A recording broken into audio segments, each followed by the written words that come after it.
In the executive wastebasket, beneath discarded coffee cups and anxious sticky notes, lay a crumpled piece of paper. To anyone else, it was garbage.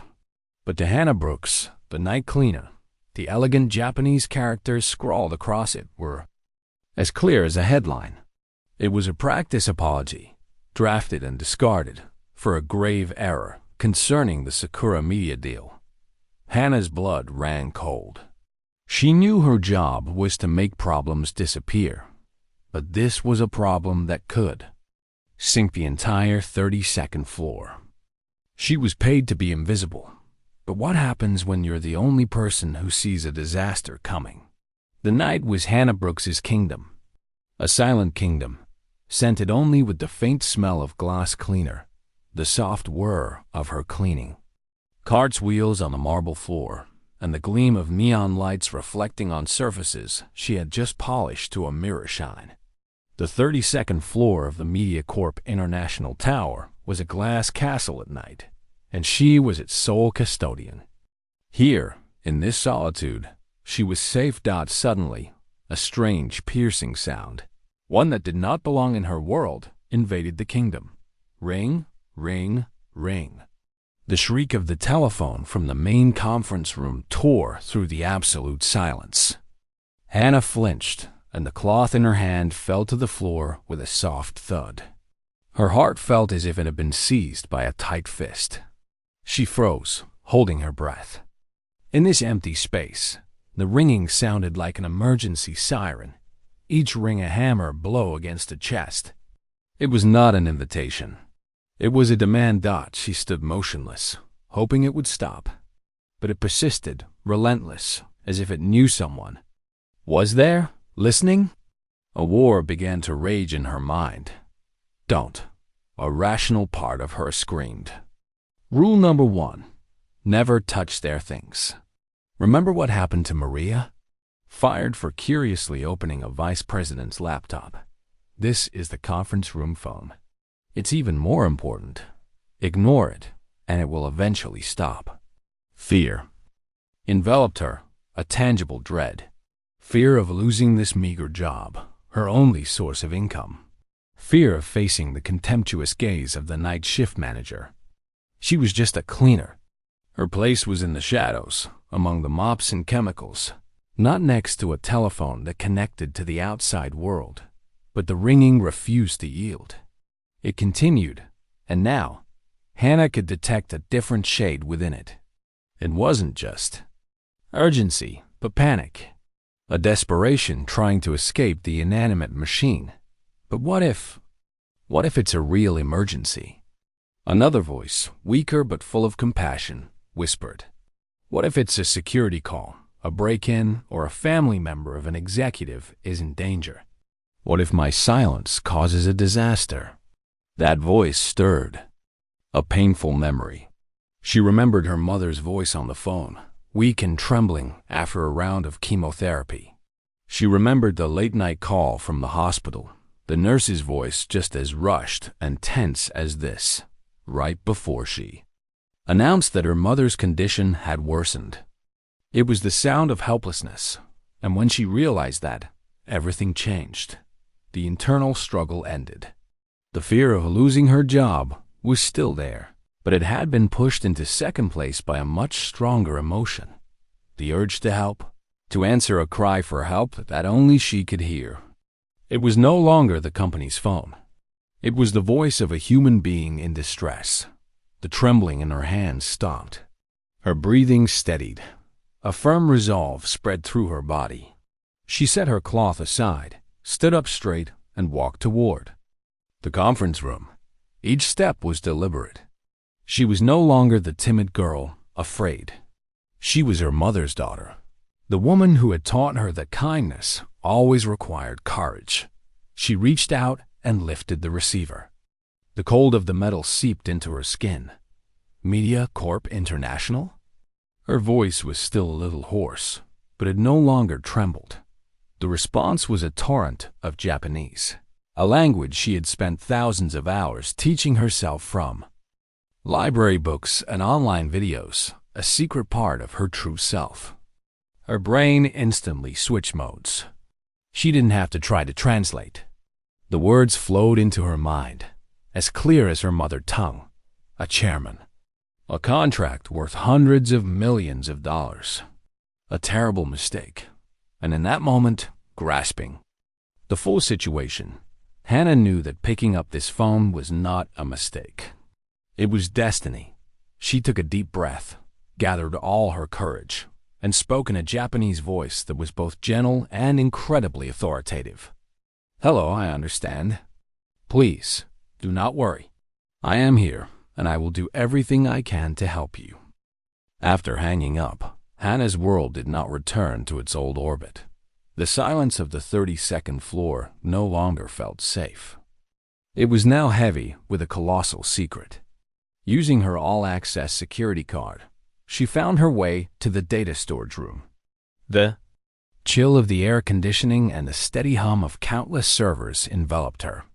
This was the digital heart of the corporation, a place where she was only ever allowed to mop the floor outside. Her hands flew across a keyboard, her fingers moving with surprising proficiency. During the long, silent nights, she had observed the IT technicians at work, memorizing how they navigated the labyrinth of folders.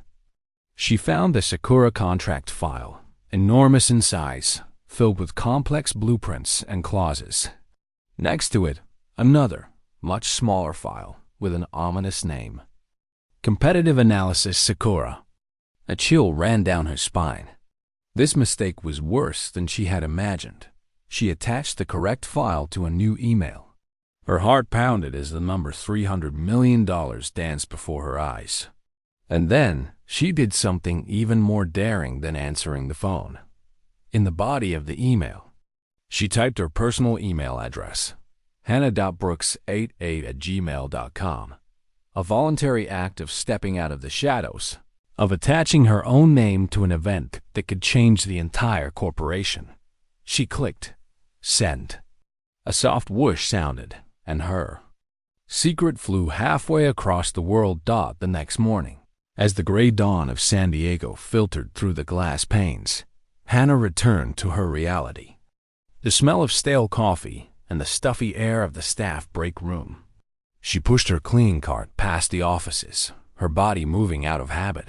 But her mind was elsewhere. When she reached Julia Keene's office, she paused for a moment. Through the glass, she saw the PR director sitting at her desk, her usual impeccable appearance showing cracks. Her eyes were bloodshot. A pen tapped incessantly against the desk, creating an irritable rhythm. Every so often, she would glance at her phone with an unconcealable anxiety. Hannah, with the observational power of someone who had spent a lifetime on the periphery of every event, simply watched and then pushed her cart onward. She said nothing. The instinct of the invisible girl had taught her that silence was golden. At that same moment, in the corner office at the top of the tower, CEO Richard Vance was holding a letter. It hadn't arrived through the regular mail, but via an international courier placed ceremoniously on his desk. The paper was thick, smelling of expensive ink, and the English script was handwritten in an elegant style. The letter was from Yamamoto Kenshin, chairman of Sakura Media Group. Richard scanned past the polite greetings. He was prepared for complaints, for last-minute demands for clarification. But the content of the letter made him frown. "I must extend my most particular commendation to an exceptional member of your staff, a Miss Hannah B." Richard read silently. "During a critical document incident last night, her professionalism, fluent Japanese, and astounding cultural understanding prevented what could have been a disaster. We are deeply honored to be working with a company that employs such talented individuals. ... double quotes. Richard read that paragraph twice. Hannah B? A critical incident? He was personally overseeing the Sakura deal. Julia Keene reported to him daily that everything was perfectly under control. No incident had been mentioned, and there was certainly no one named Hannah B in his senior management team.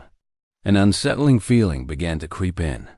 Richard hated Anomalies. He hated unknown variables. He pressed the button on his intercom, his voice cold and clipped. Darla, get me Julia Keene in conference room 10 in 10 minutes, and find out who Hannah B. is in this company. Get her up there, too. Hannah was sitting alone in a corner of the break room, trying to swallow a dry sandwich when a large security guard approached her. Are you Hannah Brooks? Her heart plummeted into her stomach. Bingo. I'm about to be fired. Yes, she whispered. Mr. Vance wants to see you. Right now. The hallway to the executive suite, which she usually cleaned in silence, now felt like a journey to the gallows. The air here felt thinner, colder. When she was escorted into conference room 10, she saw Julia Keene was already there, her face pale as she stared at the letter in Richard Vance's hands.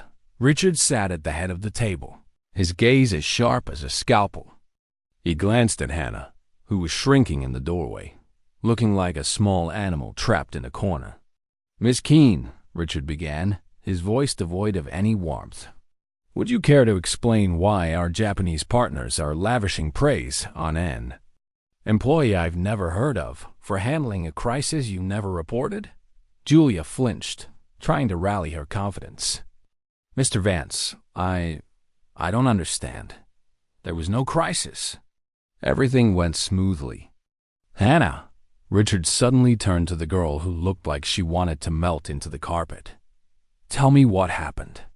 Under the bright lights and the stare of the most powerful CEO in the company, Hannah felt like she was being scorched. In a whisper, she recounted the entire story of the previous night, from the ringing phone to the email she had sent. Julia's expression shifted from confusion to horror, then to desperation. She had no authority. This is a serious breach of protocol. What was a serious breach, Miss Keene? Richard's voice cut like a blade. Was that you sent our partners a classified intelligence analysis of their competitors instead of our partnership proposal. I just spent an hour on the phone with Yamamoto-san. He was kind enough not to cancel the deal on the spot. The room fell silent, the only sounds being the hum of the air conditioning and Julia's sharp, horrified intake of breath. The fate of a $300 million deal and the careers of those present seemed to be hanging by a single thread. And that thread, incredibly, was in the hands of the shy cleaning lady standing in the corner. The air in the conference room grew thick. Richard Vance's accusation hung in the space, steely and irrefutable. Julia Keene, the woman who had always worn an armor of confidence and authority, was now completely broken. She no longer tried to defend herself, just sat there, her face a mask of shock, her perfect facade shattered into a million pieces. Richard didn't waste another second on her. His cold gaze left Julia and turned to Hannah. The small woman was still standing in the corner, her entire body language screaming a desire to become invisible once more. But it was too late. The spotlight, though she never wanted it, was now fixed on her. Ms. Brooks, Richard's voice suddenly softened, losing the sharp edge of an executioner and taking on the curiosity of a strategist. I don't know what to say. You saved this company from an international scandal. He paused, studying Hannah's face intently. He saw fear, confusion, but absolutely no trace of smugness or triumph. This impressed him more than her Japanese skills. I am placing Miss Keene on administrative leave, pending a full investigation, he announced. And I want you, Hannah, to work with the interim international team to ensure all our Asian partnerships are reviewed. Can you do that? Hannah blinked, trying to process the information. Her? Work with the international team? Sir, I'm just a cleaner. Not anymore, Richard said decisively. But I want to be honest with you. This path won't be easy. Promoting someone without a college degree to a professional role will meet with resistance. HR will question it. Some people will think you don't deserve it. They will be envious. Are you prepared to face that? Hannah looked down at her calloused hands. She thought about the long nights spent hunched over books. She thought about her mother, who had taught her that true strength doesn't come from a title. And she thought about the years spent in invisibility, learning to listen and observe. Perhaps her entire life had been a preparation for this moment. She raised her head, her days meeting the CEOs directly for the first time. "I've been preparing my whole life, sir." Hannah's new workspace wasn't an office with a panoramic city view. It was a small cubicle, wedged between two filing cabinets and a noisy copy machine. But on the computer screen, there was a login account with her name on it, Hannah Brooks. And to her, that felt like magic. The first week was a brutal lesson. In corporate warfare, her cloak of invisibility was gone. Now, she was the center of attention. Colleagues would walk past her cubicle, deliberately slowing down, stealing glances filled with a mixture of curiosity and suspicion.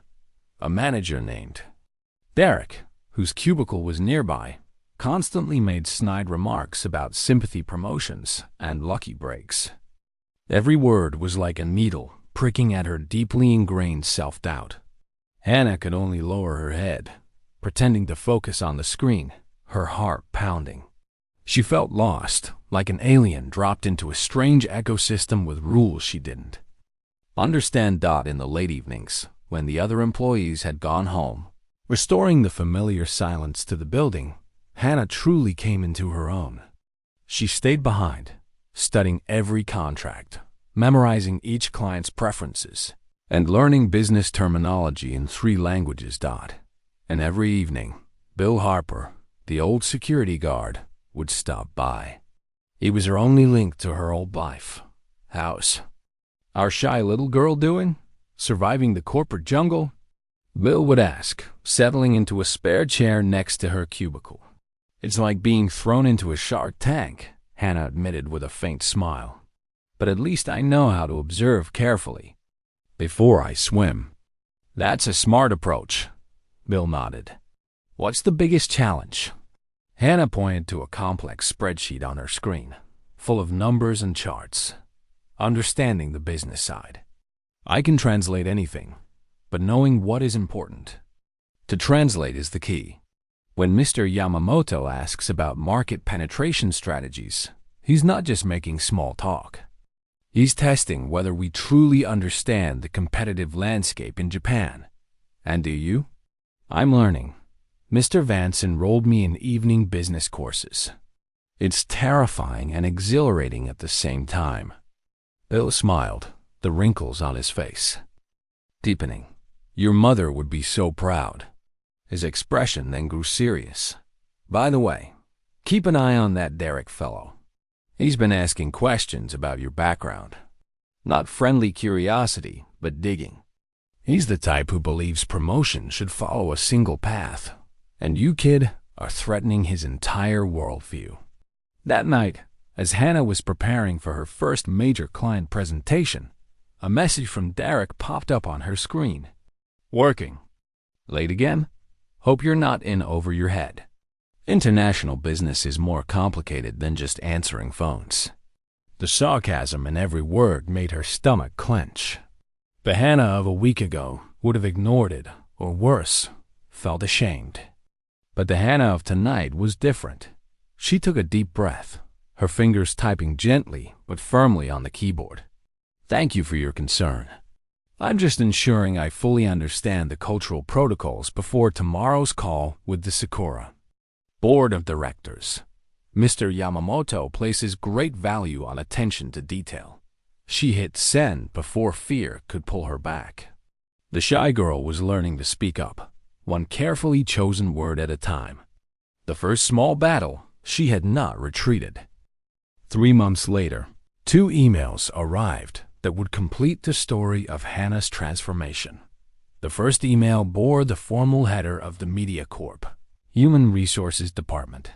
It was concise and cold in the way of official documents.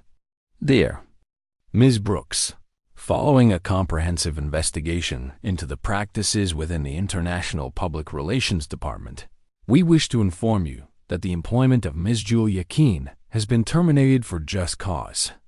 Evidence of document falsification, failure to report critical incidents, and deliberate obstruction of communication protocols constituted serious breaches of company policy. Hannah read it calmly. There was no joy, no sense of victory, only a quiet relief that a turbulent chapter was officially closed. The second email arrived an hour later, from a personal address she didn't recognize. The subject line contained a single word, Hannah. Hannah, I owe you an apology that is 3 months overdue, the message began. I spent years building walls around my position, terrified that one day someone would discover I wasn't as competent as I pretended to be. When you appeared that night, with genuine skill and sincere care, you threatened everything I built. On a shaky foundation, I was wrong to treat you the way I did. You belong here, even more than I ever did. You just needed someone to see it. I am going back to school, to start over, and to learn how to help others instead of just taking credit. You deserve every success that is coming your way. Hannah read Julia's email twice. Tears welled up in her eyes, but not from sadness. She printed the letter, folded it carefully, and tucked it into a drawer. Her mother once said that forgiveness is sometimes not for the person who hurt you, but for yourself, so you don't have to carry the weight of their mistakes forward. 2 years had passed since that fateful night. Hannah no longer sat in the cramped cubicle. She now had her own office, with a frosted glass door and a small brass plate bearing her title, Director of Asian Partnerships. Today, she stood at the podium of the annual shareholders meeting. Richard Vance himself had asked her to present the results of the Asian market expansion, one of the corporation's most brilliant successes. She looked out at the sea of faces, belonging to investors and senior executives, people she had once only dared to glance at from afar. The stage fright was still there, but now it was controlled by a steady confidence. When I first started working here, she began, her clear, calm voice echoing through the auditorium, I was invisible. I was the shy girl who cleaned your offices, while you changed the world. But being invisible taught me something valuable, how to truly see other people. In the audience, Bill Harper, who had retired 6 months prior, but wouldn't have missed this moment for the world, beamed with pride. Our success in the Asian markets, Hannah continued, doesn't just come from language skills or cultural knowledge. It comes from respect. It comes from understanding that every single person in any company has value, whether or not they sit in a corner office. Our partners tell me they choose MediaCorp because we see them as whole people, not just as profit centers. She paused, her warm gaze sweeping across the room. I used to think you needed a title to make a difference, but some of the most important. Work happens in quiet moments, in small gestures, in the simple act of answering when someone calls for help. You don't need a corner office to change someone's world. Sometimes you just need the courage to pick up a phone. Thunderous applause erupted. That evening, as Hannah was packing up to leave, the night shift cleaning crew was beginning their work. New faces, but the same quiet dedication she remembered so well. She stopped beside a young woman named Maria. Fluent Spanish, Hannah asked about her family, about her dreams. Maria's eyes widened, full of surprise and gratitude. How long had it been since someone from up here had asked about her hopes, instead of just whether the trash cans were empty? You speak Spanish? Maria stammered. I do, Hannah smiled. And I remember what it feels like to be invisible. If you ever need anything, help with English classes or career advice, my office door is always open. She handed Maria a business card, not because she expected Maria to call, but because she wanted the young woman to know that someone saw her. Potential. On the drive home, Hannah reflected on her journey. The shy girl had saved a deal, but more importantly, she had saved herself. And in doing so, She had opened doors for every quiet person who had ever been told they didn't belong in important conversations. On her desk, next to the photo of her mother, there was now a new picture. It was of her in a cap and gown at her college graduation, 2 years after she thought it would never happen. Her senior thesis was titled, "Language as a Cultural Bridge in International Business." Her mother used to say, "Language isn't just sound, my daughter. It's how we touch each other's hearts across impossible distances." The shy girl had found her voice, and she had used it not just to translate words, but to translate understanding. Not just to speak multiple languages, but to speak to the humanity. In every conversation, she had built bridges, just as her mother had always wished.